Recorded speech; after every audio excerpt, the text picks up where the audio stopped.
아멘. 한 달 반 만에 요한복음으로 돌아왔습니다.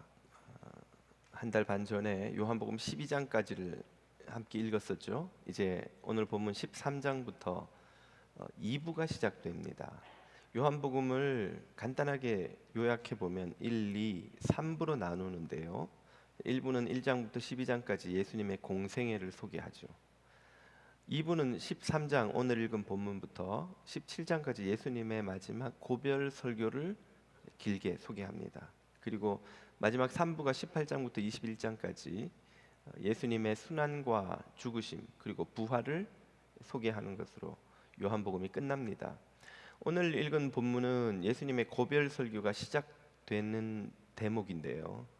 예수님은 최후의 만찬 자리에서 제자들에게 마지막 십자가를 지시기 전 날 밤 마지막 그 식사를 하시며 메시지를 전하십니다.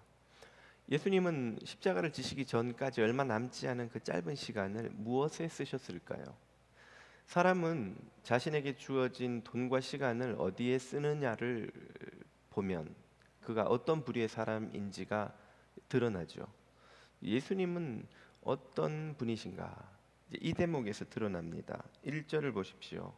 유월절 전에 예수께서 자기가 십자가를 지고 고난 당하시고 세상을 떠나 부활과 승천하심으로 아버지께로 돌아가실 때가 이른 줄 아시고 세상에 있는 자기 사람들을 사랑하시되 끝까지 사랑하시니라. 주님이 마지막 남은 시간에 하신 일은 사랑이었습니다. 어떻게 사랑하는가? 끝까지 사랑하시죠. 당신에게 남은 1분 1초까지를 모두 제자들을 사랑하시는데 썼다는 뜻입니다. 예수님이 이 땅에 오신 목적, 공생애에 계속 구하신 것, 당신이 이제 십자가를 지시기까지 하며 이루고자 하시는 게 뭔지가 드러나죠. 바로 제자들을 사랑하시는 겁니다. 하나님도 세상을 사랑하셔서 아들 예수님을 보내셨죠. 하나님이 세상을 이처럼 사랑하사 독생자를 주셨으니 이는 저를 믿는 자마다 멸망치 않고 구원을 얻게 하려 하심이니라. 하나님도 사랑으로 아들 예수님을 보내셨고 예수님도 사랑으로 이 땅에 오셔서 십자가를 지셨습니다. 이 사랑이 저와 여러분에게 허락되어서 우리가 구원을 받은 것이죠. 주님의 이 사랑이 여러분의 마음에 흘러 넘치시기를 축복합니다. 이 사랑의 힘이 얼마나 큰지요. 여러분 아침에 눈을 떴는데 침대 옆에 여러분을 사랑하는 가족이 있는 것, 문을 열고 나오는데 사랑하는 자녀들이 여러분을 맞아주는 것, 사랑하는 부모님이 여러분을 위해 기도해 주시는 것, 얼마나 큰 복입니까? 늘 누리니까 그게 복인지 모르고 잊어버릴 때가 있지만 사실은 엄청난 복이에요. 이 외롭고 고단한 세상을 우리 혼자 살아가지 않고 우리를 사랑해 주는 우리가 사랑해 줄 수 있는 이가 곁에 있다는 것 얼마나 큰 복인지요. 그 중에서도 최고의 사랑은 죽기까지 우리를 사랑하신 주님의 그 사랑입니다. 그 사랑이 저에게 충만해요. 여러분 한 분 한 분에게 충만해요. 그 사랑의 은혜로 우리가 다 이 땅에서 숨쉬고 살아가는 것입니다. 맞습니까, 여러분? 예, 그렇다면 어떻게 하나님께 감사와 찬양을 쉼없이 올려드리지 않을 수 있습니까? 오늘 아침에 제가 일부 예배 7시에 인도하려면 한 6시쯤 6시 한 20분쯤 출발을 하는데 뉴욕으로 가는 208 또 4번 선상에 그 뉴욕 하늘에 붉은 노을이 이렇게 물들어 있는 거 혹시 오늘 보신 분 계세요? 오늘 유달리 그 노을이 붉고 아름답더라고요. 어떻게 물감을 칠하면 저렇게 아름다운 하늘이 나올 수 있을까? 그걸 보는데 막 마음에 기쁨이 솟는 거예요. 아, 하나님은 도대체 왜 나한테 이런 아름다운 걸 보여주시나? 왜 나한테 이런 사랑하는 가족을 주시고 이 자유롭고 안전하고 풍요로운 땅에서 살게 해주시고 이 아름다운 교회 귀한 성도들을 섬기게 해주시고 왜 이 삶은 도대체 나한테 왜 주신 걸까? 거저 얻은 이 모든 은혜가 얼마나 감사한지 오늘 그 노을을 바라보며 한참 행복감에 젖어 찬양하며 운전해 갔습니다. 여러분, 하나님의 사랑으로 우리는 사는 겁니다. 그 사랑이 쉼없이 우리 찬양의 이유가 되기를 축복합니다. 또한 이것은 곧 우리의 삶의 목적이 무엇인지도 알려줍니다. 여러분, 왜 미국에서 이민 생활 하시는지요? 아메리칸 드림이 이루어서 좀 더 큰 집으로 옮기고 좋은 차로 바꾸고 아이들 좋은 대학에 직장에 보내는 것이 여러분의 삶의 목표이십니까? 이룰 수도 있죠. 열심히 살면. 예. 그러나 부질없는 목표입니다. 그게 우리의 삶의 목적이라고 생각하면 얼마나 허망할지. 우리가 꿈꾸는 것보다 훨씬 많은 걸 이미 누린 솔로몬이 그러더군요. 헛되고 헛되며 헛되고 헛되니 모든 것이 헛되도다. 세상 누구보다 많은 돈을, 누구보다 많은 쾌락을, 누구보다 많은 명예와 영광을 얻어보았더니 아무것도 마음의 기쁨이 되지 못하고 이걸 위해 내 삶을 쏟아부었나 헛되더라. 전도자의 고백만입니까? 우리보다 먼저 살아본 지혜 있는 이들이 한결같이 하는 이가 하는 말이 아니던가요? 우리는 이 땅에서 사랑을 위해 살지 않으면 삶의 의미가 없는 이들입니다. 하나님의 사랑을 누리며 찬양하며 드러내고 그 주님처럼 우리도 형제자매, 이웃, 교우, 심지어 직장에서 갑질하는 동료, 고객, 원수들까지도 사랑하는 이 사명을 부여받았습니다. 그것 없이는 우리 삶에 아무 의미가 없는 거예요. 주님을 닮아 사랑으로 오늘 하루를 살아가시는 여러분 되시기를 또 축복합니다. 주님이 베푸신 이 사랑이 얼마나 큰 것인지요. 주님은 그럼 어떻게 제자들을 사랑하셨습니까? 오늘 본문을 보면 발을 씻기셨어요. 발을 씻기는 게 도대체 무슨 사랑인가? 일단 이건 뭐 섬김 그 자체로도 사랑인 것은 틀림없습니다. 보통 종들이 주인이나 귀한 손님이 오시면 깨끗한 물로 발을 정성껏 닦고 주물러서 청결하게 만들고 또 피로도 풀고 그래서 아주 기분 좋게 식사하고 저녁에 잠자리 들도록 하는 섬김이니 그것을 종이 아닌 주인이요 스승님이신 예수님이 하셨으니 그것 자체로도 큰 사랑인 것은 틀림없습니다. 그러나 오늘 본문은 그보다 더 깊은 영적 의미가 거기에 숨어 있다고 하시지요.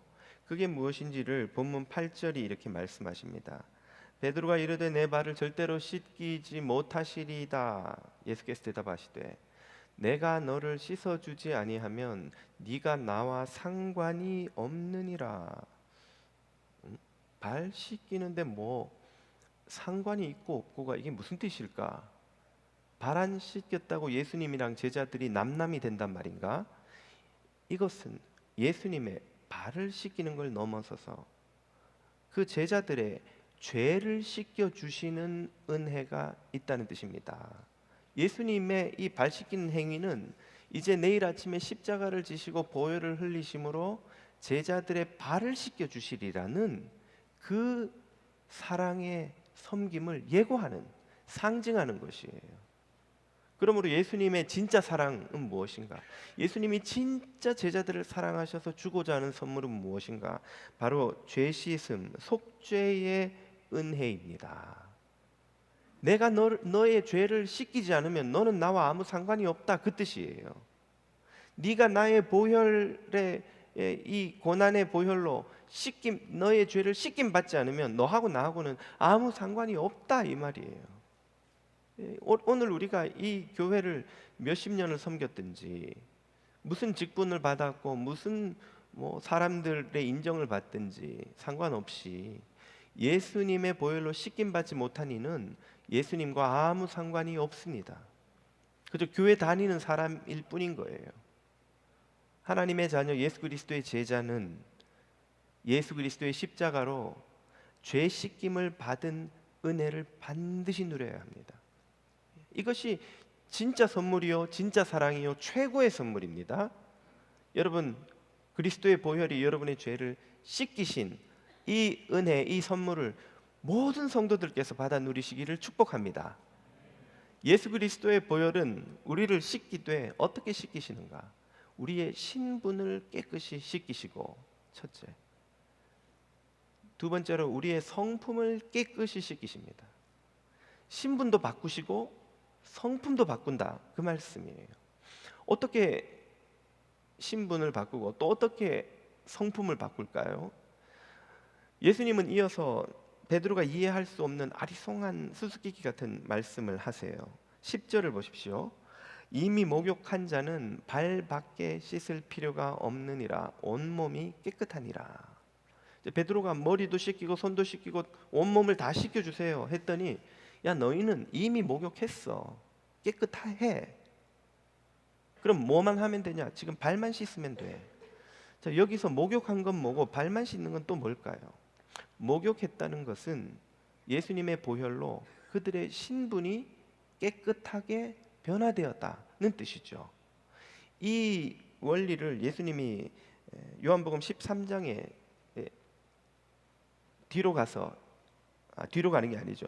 이 13장 10절에 이렇게 말씀하십니다.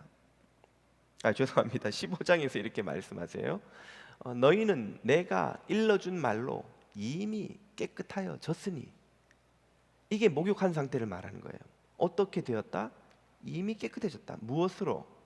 예수님이 가르치신 말씀을 제자들이 듣고 믿음으로 신분이 깨끗하게 변화되었다는 뜻이에요. 예수님이 무슨 말씀을 해주셨을까요? 공생의 기간 내내 하나님의 사랑을 가르치시고 마지막에 여기까지 오시기 전에 기말고사를 보시죠. 너희는 나를 누구라고 하느냐? 그러자 제자들을 대표해서 베드로가 주는 그리스도시요 살아계신 하나님의 아들이시다 하고 신앙 고백을 하죠. 예수님이 그 신앙 고백을 받으신 거예요.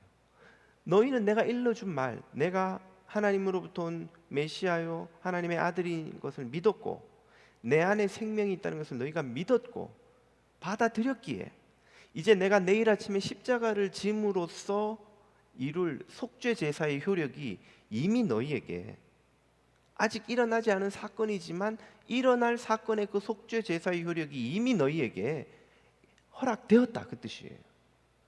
그러므로 제자들은 아직 예수님의 십자가 제사를 본 적이 없지만 예수님의 이름과 그분의 말씀과 가르침을 믿고 받고 순종함으로 앞으로 일어날 십자가 제사의 속죄 제사의 효력이 이미 그들에게 일어나서 신분이 깨끗하게 된 거예요. 이 원리를 가지고 구약의 성도들도 다 구원을 얻는 겁니다.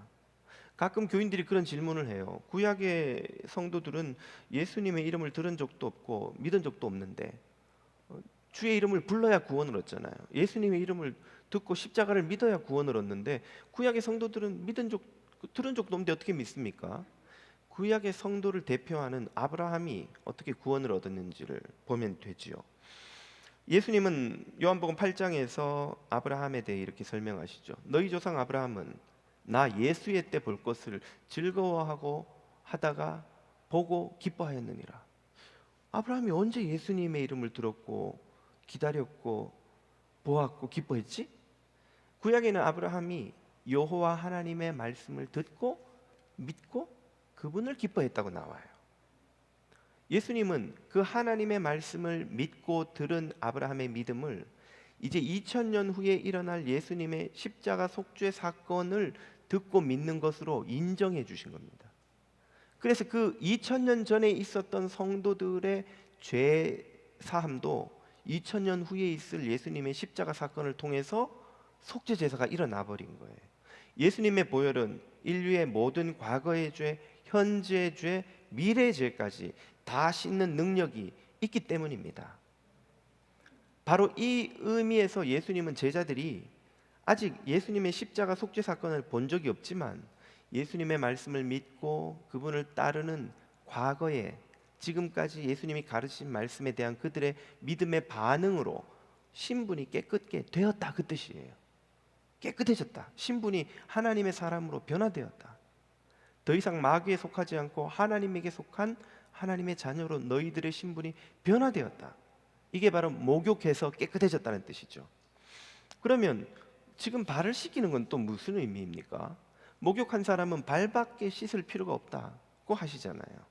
발을 씻는다는 것은 이제 신분이 변화된 후에 그리스도인들이 경험해야 하는 성품의 변화가 필요하다는 뜻이에요. 우리의 신분이 그리스도인이 되어도 여전히 과거의 죄의 본성이 남아 있어서 저지르는 잘못이 있죠. 여러분 시민권 따신 분들 많이 계시죠? 미국 분들이잖아요. 월드컵에서 한국 응원하셨어요? 미국 응원하셨어요? 어제 김치찌개 드셨습니까? 파스타 드셨습니까? 시민권을 따시고도 여전히 한국 응원하시는 분들 배신입니다. 이거 여러분 선서하셨잖아요. 이제부터 미국의 이익을 위해서 살겠다고 시민권 딸 때 하셨어요? 안 하셨어요? 그런데도 안 되잖아요. 심정적으로 아직도 한국 음식이 더 맛있고 아직도 한국 응원이 자동으로 나오고 한국말이 더 편하고 한국 문화가 익숙하고 신분이 바뀌어도 이 삶의 방식이 바뀌는 건 시간이 오래 걸려요. 신분은 그냥 시험 치고 선서하고 끝, 바로 바뀌죠. 성품은 안 바뀌어요. 수십 년 동안 한국 문화에 젖어 살아온 건 바뀌는데 오랜 시간이 걸립니다. 저희도 정말 미국 온 지 몇 년 만에 이번에 처음 터키 먹어봤는지 몰라요. 그전에는 추수감사절에 치킨 시켜다가 먹느라고 치킨집에 갔더니 뭐 추수감사절에 4시간 기다려야 된다고 그래서 못 먹고 그래도 아이들이 하도 학교 가서 터키를 안 먹으니까 할 말이 없다 그래가지고 아내가 어쩔 수 없이 터키를 했어요. 어차피 애들도 다 안 먹고 남기는데 그래도 먹어봤다고. 신분이 금방 바뀌는 것에 비해서 우리의 성품은 바뀌는데 시간이 오래 걸려요. 예수님의 보혈로 우리의 신분이 하나님 백성이 되어도 과거의 죄 속에 살던 성품이 여전히 남아 있어서 죄악된 습성으로 짓는 죄가 있습니까? 없습니까? 있거든요. 그럴 때마다 주님의 보혈 십자가 앞에 다시 나와서 발을 씻듯이 주님 앞에 씻김을 받으라, 그 뜻이에요. 그럴 때마다. 요한일서 1장 9절이 이런 원리를 설명하죠. 만일 우리가 우리 죄를 자백하면, 이것은 예수님을 구주로 믿는 그 순간을 말하는 게 아니에요. 여기서 말하는 우리는 예수님을 모르는 이들이 아닙니다. 이미 예수님을 믿는 공동체 안에 들어와 있는 요한의 공동체, 우리 그리스도인들을 말하는 거예요. 우리가 예수 믿고도 죄를 짓는다는 거예요. 그 죄를 자백하면 주님은 미쁘시고 신실하시고 의로우셔서 약속하신 대로 우리 죄를 사하실 뿐 아니라 우리의 죄값을 십자가의 보혈의 공로를 다시 적용시켜서 죄값을 치르실 뿐 아니라 우리의 속사람 안에 있는 성품, 아직도 죄성을 버리지 못한 이 성품을 불의에서 깨끗하게 성화시키시는 은혜를 계속해서 베풀어 주신다, 그 말이에요. 그러므로 신분은 한 번이면 변하지만 발을 씻는 것은 매일 하듯이 우리의 속사람을 죄를 자백하고 씻는 건 얼마마다 한 번씩 해야 합니까? 매일 해야 하는 거예요. 매일. 여러분 발은 매일 씻잖아요. 아닌가요? 제가 참 발은 매일 씻고 주무시죠? 그때마다 떠올리셔야 돼요. 내가 발은 씻었는데 내 영혼은 씻었는가? 내가 발은 씻었는데 내가 오늘 한 말과 가진 생각과 내가 오늘 한 행동이 정결하게 주님 앞에 씻김 받았는가?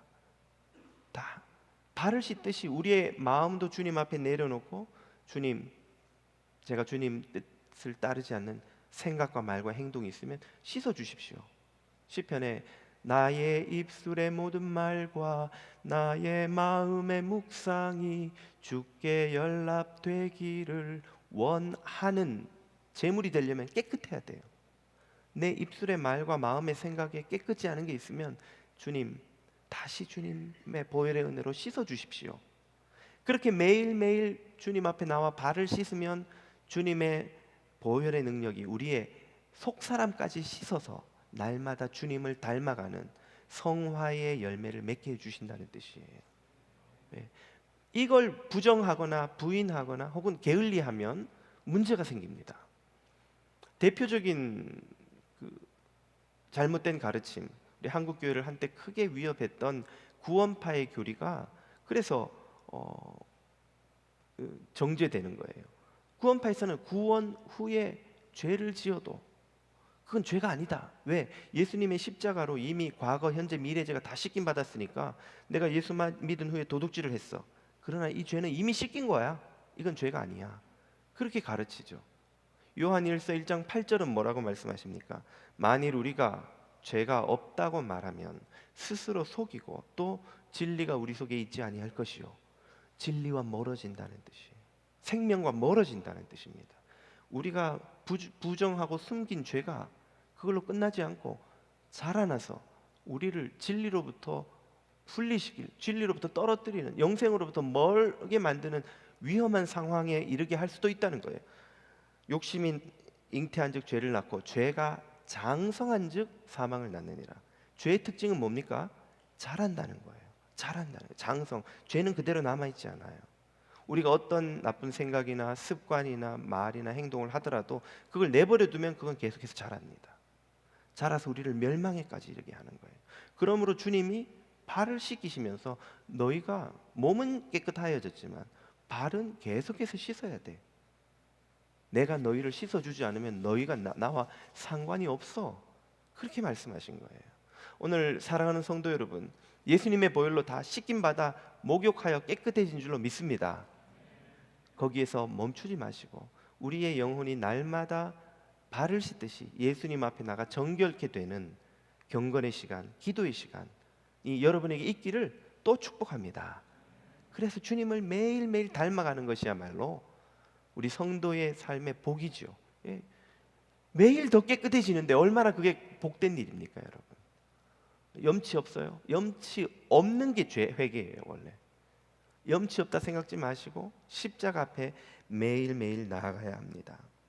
주님께서 베푸시는 이런 은혜로 우리는 목욕하여 신분도 변화되었고 발을 씻어 속사람도 날마다 변화되어 가는데 이런 은혜가 모든 성도들에게 다 임하여야 마땅하지요. 그런데 그런 은혜를 가로막는 장애물이 있습니다. 오늘 본문은 우리에게 그 중에 두 가지를 가르쳐 주세요.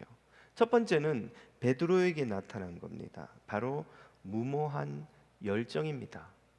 본문 6, 7절에서 베드로는 예수님이 발을 씻기시자 펄쩍 뛰면서 말리죠.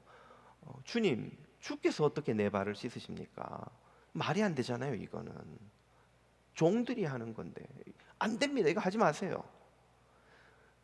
베드로의 이 반응이 무지에서 나온 것임을 예수님이 말씀하십니다. 내가 하는 것을 네가 지금은 알지 못하나 모른다. 이후에 성령께서 임하시면 이게 무슨 의미인지 너에게 잘 이해시켜 주실 것이다. 그러므로 이해가 안 되더라도 지금은 내 말에 순종하거라. 그 뜻이에요. 이 말을 듣고 베드로가 예, 주님, 제가 미처 몰랐습니다. 이해는 안 되지만 순종하겠습니다. 했다면 베드로가 아니죠. 베드로는 항상 우리의 기대를 저버리지 않습니다. 베드로는 지나침은 모자람만 못하다는 말이 무슨 뜻인지를 항상 우리에게 가르쳐 주는 사람이에요. 한술 더 뜹니다. 18절 내 발을 절대로 씻기지 못하시리다. 무슨 말씀이세요? 이해가 안 되는데 절대로 베드로는 더 나가는 거예요. 절대로 씻기지 못하시리다. 예수님은 조금 짜증이 나셨어요. 말씀을 잘 읽어보세요. 내가 너를 씻어주지 아니하면 네가 나와 상관이 없느니라. 예수님의 짜증이 묻어납니다. 행간을 읽으면 또 시작이군 이런 뜻이죠. 베드로가 또 고집을 부리기 시작하는구나. 야, 내가 너를 씻기는 걸 네가 받아들이지 못하면 너하고 나하고 남남되는 거야. 이게 무슨 뜻인지 네가 모르지. 지금 아무리 설명해도 너 이해 못해. 아무튼 모르겠으면 일단은 순종해. 성령님께서 가르쳐 주실 거야. 그제서야 베드로는 제가 몰랐습니다. 주님 씻겨 주십시오. 그랬다면 베드로가 아니지요. 베드로는 자신의 잘못을 만회하려고 그랬는지 이번엔 반대편 극단으로 또 뛰쳐나갑니다. 주님, 그래요? 꼭 씻기셔야 한다면 발만 씻길 게 뭡니까? 손도 씻고 머리도 씻고 온몸을 다 씻겨 주십시오. 예수님의 기분이 어떠셨을까요? 베드로는 항상 무모한 열정으로 예수님을 힘들게 지치게 만들었습니다. 마가복음 8장으로 가보면 베드로는 십자가를 지신다는 주님을 비난합니다. 거기 원문을 보면 정확히 비난하다 하는 뜻으로 예수님을 막아서요. 당신이 십자가를 지면 쫓아온 우리는 닭 쫓던 개 되는데 이게 무슨 말도 안 되는 소리예요. 예수님이 얼마나 화가 나셨던지 그 순간에 돌아보시면서 사탄아 내 뒤로 물러가라. 너는 나를 넘어지게 하는 자로다. 네가 하나님의 일을 생각지 않고 사람의 일을 생각하는도다. 혹독한 꾸지람을 듣죠. 오늘 본문의 후반부로 쭉 넘어가면 예수님이 제자들에게 내가 당할 고난을 너희는 쫓아오지 못할 거야. 하지만 나중에 성령께서 너희를 도와주시면 그때는 감당할 수 있을 거다 하는 말씀을 하십니다. 그 말을 들은 베드로는 다른 제자들과 자신이 다르다는 걸 보여주고 싶었던지 무슨 말씀이세요 주님? 저는 죽는 한이 있어도 주님을 버리지 않고 쫓아가겠습니다 하고 또 나서요. 그래서 예수님이 내가 이 말까지는 안 하려고 했는데 다른 사람들은 그냥 도망이라도 가지. 너는 3번이나 날 부인할 거야. 그리고 다 울면 그걸 깨닫게 될 거다. 베드로는 거듭 다짐을 하지만 예수님의 예언대로 3번이나 예수님을 저주하며 부인했다가 닭이 울자 그제서야 정신을 차리고 나가서 통곡했다고 복음서는 기록하고 있죠. 요한복음 21장으로 가보면 갈릴리 바닷가에 부활하신 주님이 나타나시자 물고기를 잡던 제자들 중에 요한이 제일 먼저 알아보고 주시라고 외칩니다. 그리고 제자들이 일제히 배를 저어서 해변가로 나가죠. 베드로는 그새를 기다리지 못하고 옷을 벗고는 바다로 뛰어듭니다. 헤엄을 얼마나 빨리 치면 배보다 빨리 가겠어요.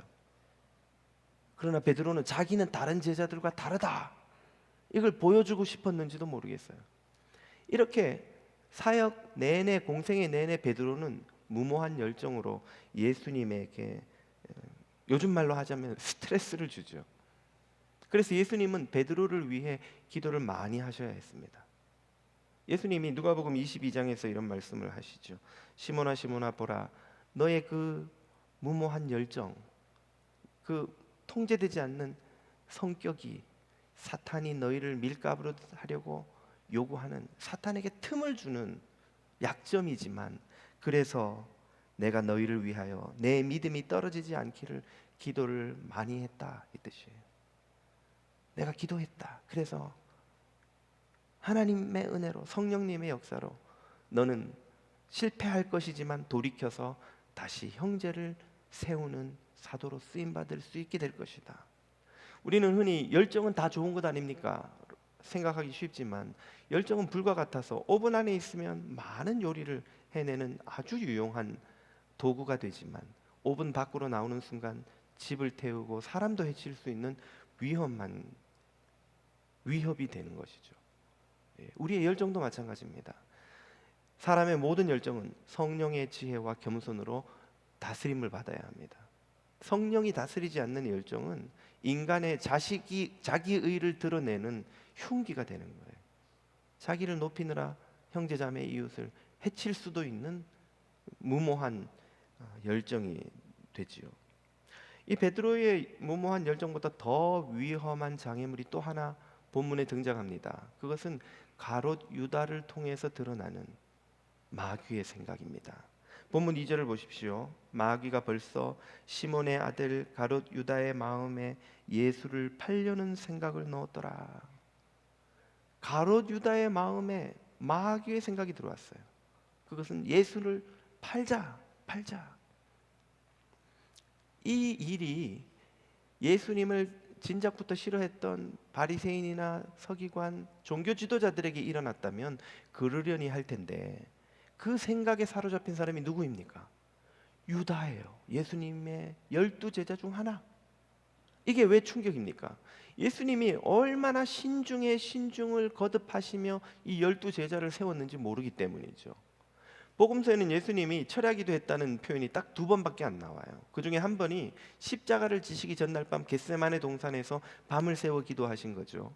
그럴 법하잖아요. 내일 십자가를 져야 하는데 얼마나 예수님에게 그 일이 스트레스가 되고 막중한 부담감이 생기고 겟세마네 기도 내용만 봐도 알 수가 있죠. 그런 상황과 더불어서 또 한 번 철야 기도하는 장면이 누가복음 6장에 나옵니다.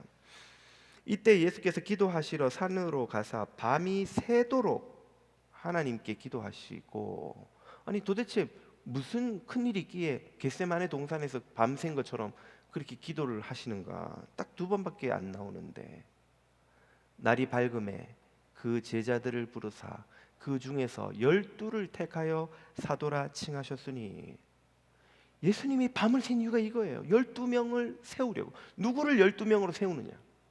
예수님을 따르는 많은 제자들 중에 70명의 제자를 뽑으셔서는 둘씩 짝지어 갈릴리 모든 마을로 전도 여행을 보내시고는, 예수님이 그동안 뭐 하셨겠어요? 그 12명 2명 가는 걸 지켜보신 거예요. 어떻게 이 사명을 감당하나, 어떻게 복음을 전하나, 열매는 얼마나 거두나, 그리고 와서 보고하는 걸 들으면서 어떻게 어떤 자세로 이 모든 사명을 감당하나, 신중에 신중을 기해 70명을 지켜보시고 그 중에서도 12명을 뽑으려고 밤을 새워 기도하시고는 그 중에 12명을 또 세우신 거예요. 그리고 그냥 제자가 아닌 그들을 사도라고 부르기 시작하셨습니다. 이렇게 신중에 신중을 거듭해 세운 제자인데, 어떻게 그 제자 중 하나인 유다에게 마귀의 생각이 들어가냐는 거예요. 어떻게 그렇게 사도로까지 부르신 이 유다가 이런 지경에 처하냐는 것이죠. 유다가 어디까지 추락하는지를 오늘 본문 10절 이하가 이렇게 설명합니다. 너희가 깨끗하지만 다 그런 건 아니다. 이는 자기를 팔 자가 누구인지 아심이라. 그러므로 다는 깨끗이 아니하다 하시니라. 아까 예수님이 목욕했다고 말씀하셨잖아요. 11명만 목욕했다는 거예요. 한 명 유다는 처음 시작할 때는 믿음으로 주님을 따랐을 겁니다. 틀림없이. 그러니까 12명 중에 하나로 뽑혔죠. 그러나 어느 순간 그는 주님을 떠난 것이죠. 그 마음이 마귀의 생각에 사로잡혀 주님을 떠났습니다. 그래서 심지어 예수님은 요한복음 6장에서 이렇게까지 요한을 부르지요. 내가 너희 12를 택하지 아니하였느냐? 그러나 너희 중 한 사람은 마귀니라. 마귀니라. 아니, 사도 중 하나가 어떻게 마귀로까지 불립니까? 이 본문을 읽을 때마다 저는 그런 생각이 들어요. 왜 예수님은 베드로처럼 유다를 훈계하고 혹은 꾸짖고 하지 않으셨던가? 베드로는 여러 차례 꾸짖으시잖아요. 요즘 말로 하면 제가 욕을 한 적이 없기 때문에 욕을 어떻게 표현을 해야 될지 모르겠어요. 이 말 안 통하는 이놈아, 정신 차려라. 베드로한테는 여러 번 그러셨어요. 근데 유다한테는 아무 말씀도 안 하세요. 왜 안 하셨을까? 아니면 하셨는데 복음서가 그걸 기록하고 있지 않는가? 아마도 짐작키로 베드로처럼 꾸짖어서 돌이킬 수준을 유다는 이미 넘어선 것이 아닐까. 베드로는 꾸짖고 야단치면은 머리 긁적긁적하고 내가 뭘 잘못했지? 그리고 이해는 못하지만 돌이키기는 하는데, 유다는 이미 그 수준을 넘어선 거예요. 마음이 마귀의 생각에 완전히 사로잡혀 버리는 것이죠. 예수님께서 주기도문을 제자들에게 가르칠 때 제자들에게 기도 가르치시면서 왜 다만 악에서 우리를 구하옵소서, 어떤 악을 말씀하시는 걸까? 아마 그것이 유다가 처한 상태가 아닐까. 마귀의 생각에 완전히 그의 생각과 인격이 사로잡혀서 주님의 어떤 말씀과 꾸지람으로도 돌이켜 회개하지 못하는 양심이 화인 맞은 상태를 말하는 것이 아닐까 생각해 봤습니다. 유다는 이렇게 악에 빠져버렸죠. 마귀의 생각에 사로잡혀 버렸습니다. 예수님은 우리에게 악에 빠지지 않도록 시험에 들지 않게 기도하라고 하셨고, 주기도문에서 또 악에서 구원받게 해달라고 기도하라고 하셨고, 또 날마다 죄가 우리 안에서 자라나서 우리를 진리에서 멀어지게 만들지 못하도록 주님 앞에 나와 발을 씻듯이 우리의 죄를 씻음 받으라고 권하고 계십니다. 오늘 이 시대에 한국 교회에 가장 크게 울리는, 우리 귀에 울리는 마귀의 음성, 마귀의 생각이 있다면 무엇일까요? 한때 한국 교회를 가장 위협했다던 구원파를 넘어서서 오늘 한국 교회를 가장 위협하고 있는 이단 신천지의 목소리가 그것이 아닐까요? 뉴스를 보신 분들은 아시겠지만 바로 7일 전, 일주일 전 지난 주일에 한국의 대구 한 스테디움에서 10만 명 신천지 예수교 증거 장막 성전 수료식이란 행사가 열렸습니다. 이건 생생하게 영상으로 한번 보시죠.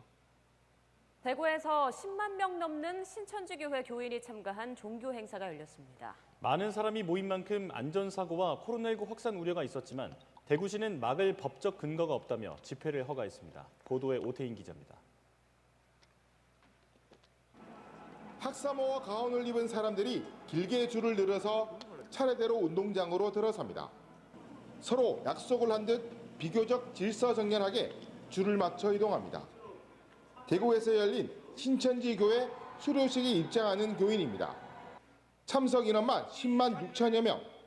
신천지 측은 많은 사람이 모인 만큼 동선이 겹치지 않게 행사를 준비했다고 밝혔습니다.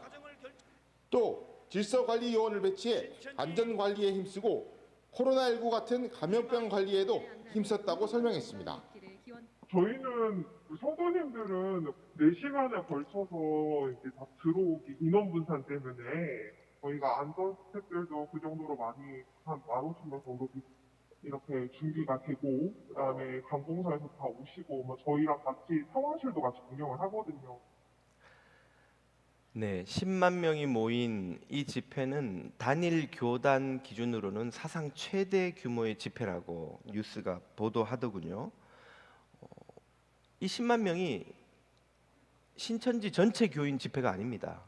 수료자 집회예요. 10만 명이 수료를 정확히 무슨 교육 수료인지 아직 제가 신천지에 들어가 본 적이 없어서 모르겠습니다만은 수료자가 10만 명이면 전체 신천지 교인은 도대체 얼마나 된다는 것일까요?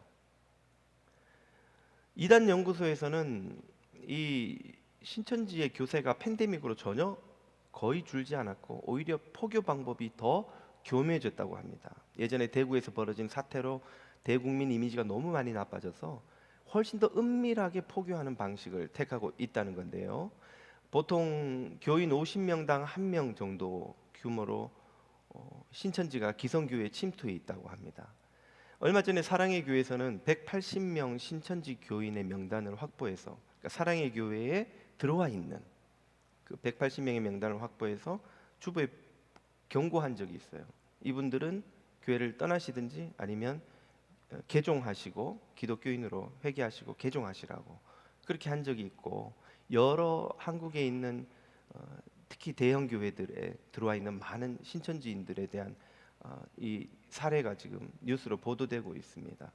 우리 교회도 한 10년쯤 전에 기억하시는 분들 계시겠지만 한 1년 반 동안 신천지로 인해서 홍역을 앓은 적이 있죠. 팔팍 여기 오클까지 와서 피켓 들고 신천지인들이 시위를 하면서 그때 뭐 신문에도 나곤 했었습니다. 홍역을 앓았었지요. 이 신천지가 구원파와 달리 더 위협적인 것은 그 포교 방법이 훨씬 교묘하기 때문입니다. 구원파는 드러내놓고 우리 구원파로 와야 구원 얻습니다. 이렇게 가르쳐요. 신천지인들은 자신들이 신천지라고 말하지 않습니다. 기성교회에 새신자인 척 등록을 하고는 열심히 봉사하고 또 사람들과 좋은 관계를 맺어서 좋은 평판을 얻습니다. 그리고 인간관계가 생기면 그때부터 교회 지도자, 교인들을 비방하고 이간질시켜서 다툼을 일으킵니다. 그들의 목적은 목사를 쫓아내고 신천지 출신 목사를 데리고 오는 거예요. 그러면 교인들은 새 목사님 모셨다고 좋아하는데 얼마 지나고 보니까 그 목사가 신천지 목사인 거죠. 교회 전체가 신천지로 넘어가는 것입니다. 그러면 뒤늦게 깨닫고 우리가 왜 신천지 목사냐고 목사를 모시고 신천지 교인들하고 신앙생활 하느냐고 뭐 깨닫고 막 소리 질러봐야 소용이 없습니다. 이미 교회는 그들이 다 넘어갔고 이제 남은 선택지는 그냥 정통 교회 교인들이 교회를 떠나는 수밖에 없는 거죠. 그런 방식으로 한국의 많은 교회들이 신천지로 넘어갔다는 사실을 이단 연구소에서 사례를 들어서 보도하고 있습니다. 이런 신천지가 우리 교회에 계속해서 마귀의 생각을 집어넣어 주는 거예요. 마귀의 거짓말을 넣어 주는 거예요. 그 말을 듣고 마음에 품고 분별하지 못하고 있다 보면 예수님을 파는 것도 사도가 예수님이 그토록 정성을 쏟아 선정하고 세운 12제자 중 하나가 예수님을 파는 일도 일어난다는 것입니다. 무모한 열정과 더불어서 마귀의 생각이 얼마나 위협적으로 성도들의 영혼을 삼키려 하는지요. 우는 사자와 같이 영혼을 삼키려고 치시탐탐 때를 노리는 마귀의 계계가 항상 우리에게 위협입니다. 이런 연약한 우리, 분별하지 못하여 좌충우돌하고 무모한 열정으로 무리를 일으키고 마귀의 생각을 분별하지 못한 채 받아들인 우리에게 소망이 있다면 무엇입니까? 바로 길이요 진리요 생명 되시며 죄와 사망의 권세에서 우리를 건져내실 수 있는 예수 그리스도 뿐이십니다. 오늘 본문 3절은 이렇게 말씀하시죠. 저녁 먹는 중 예수는 아버지께서 모든 것을 자신의 손에 맡긴 것과, 이 말은 이 모든 상황을 예수님이 통제하고 계신다는 말이에요. 예수님 손 안에 있다는 뜻입니다. 또한 자기가 하나님께로부터 오셨다가 하나님께로 돌아갈 것을 아시고 당신의 죽으심과 부활과 승천이 이 모든 사명을 이루고 하나님께 가는 길인 것을 당신이 계획하고 계시고 알고 계시고 그 스텝 바이 스텝으로 그 계획을 이루어가고 계신다, 그 말이에요. 예수님은 어떻게 공생애를 열심히 하다가 보니까 종교 지도자들에게 미움을 사서 운이 나빠서 재수가 없어서 힘이 없어서 십자가에 못 박혀 죽으신 게 아닙니다. 죽고 보니까 이게 헛되게 죽으면 안타까우니까 속죄라도 하자, 그렇게 하신 게 아닌 거예요. 주님은 우리를 죄와 죽음에서 영원히 구원하시기 위하여 당신이 스스로 그 십자가의 길로 걸어가셨어요. 그 죽음을 깨치고 부활하셨습니다. 그 주님의 능력으로 우리는 죄로부터, 악으로부터, 이 모든 어리석음으로부터 구원받을 수 있습니다. 베드로는 실제로 예수님의 기도로 여러 번 넘어지지만 돌이켜서 성령의 강림을 경험하고는 초대교회 기둥과 같은 사도가 되었죠. 유다처럼 악에 사로잡혀서 사람들을, 그리스도인들을 잡아다 옥에 가두러 다메섹까지 원정을 가던 바리새인 사울은 부활하신 주님을 만나고 위대한 초대교회 전도자 사도 바울로 변화되었습니다. 왜 유다는 끝까지 실패하고 사울은 그런 은총을 입었는지 우리가 다 설명할 길은 없습니다. 그러나 분명한 것은 베드로에게도 사울에게도 소망은 부활하신 주님을 다시 만나는 것밖에 없는 거예요. 오늘 우리도 부활하신 주님을 다시 만나는 것 말고는 인간의 어떤 노력과 힘으로도 죄와 악으로부터 구원 얻지 못합니다. 예수님은 당신의 십자가의 보혈로 우리의 신분도 변화시키시고 우리의 속사람도 나날이 변화시키셔서 성령의 열매를 맺게 하시는 분입니다. 사랑하는 여러분, 예수님의 보혈로 이미 다 목욕을 하여 씻김 받으셨습니까? 그렇다면 매일매일 주님 앞에 나와 발을 씻듯이 우리의 영혼을, 우리의 모든 생각과 의지와 감정과 삶의 모든 순간을 예수 그리스도의 보혈을 뿌려 씻김 받는 이 은혜를 누리시기를 축복합니다. 그래서 진리의 길, 생명의 길, 영생의 길, 예수 그리스도를 바라보고 가는 이 영원한 길을 단 한 분도 길을 잃어버리지 마시고 끝까지 가시기를 우리 주님의 이름으로 축복합니다.